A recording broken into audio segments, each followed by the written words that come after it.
agree with pretty much everything Senator Braun said. What we would like to see over in the House Republican caucus, I think, is pretty similar to what Senate Republicans would like to see. Responsible, sustainable investments in our priorities. I think chief of which needs to be ameliorating the severe learning loss that occurred while schools were closed and learning was then tried to be conducted virtually. Disappointed that the governor's budget didn't do more, and would like to think that the House and Senate budgets will do something there, but that remains to be seen. I think what we are likely to see, unfortunately, is a lot of the state's revenue growth spread around like peanut butter. I'm not sure that is the right approach. Just to give one of many examples, last week or maybe 2 weeks ago, the days kind of have run together when we were on the floor. There was a bill to increase funding for special education, which Senator Braun alluded to. House Republicans were pretty disappointed that that bill was significantly narrowed from the version how it was introduced to the version it looked like on the floor.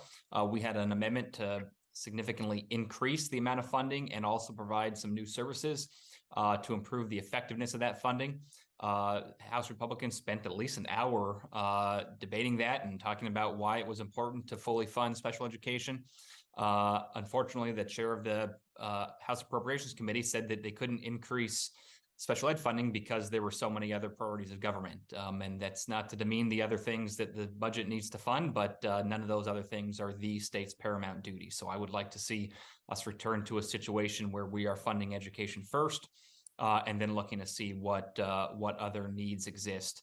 I'd also like to see some broad-based tax relief, for what feels like the 100th time. I will remind folks that states like California, Massachusetts, New York, and New Jersey all found ways to pass broad-based tax relief during the COVID years. Washington is one of the only states that has not done that. The budget will likely spend $70 billion over the next 2 years. For context, it was about $35 billion when I was elected 9 sessions ago. So with the budget nearly doubling in 8 or 9 years, there should be plenty of money for tax cuts. I will be surprised if there's tax cuts, but I certainly hope there are not tax increases, but I fear that might be the case. There are some tax bills coming through finance that I suspect might be part of the budget proposal, and that just simply isn't necessary. So again, echoing what Senator Braun said, I think we'd like to see investments in our priorities like education. I think the concern, though, is that there will just be kind of unrestrained growth in spending that is not targeted in the areas that are most important to the needs of the state.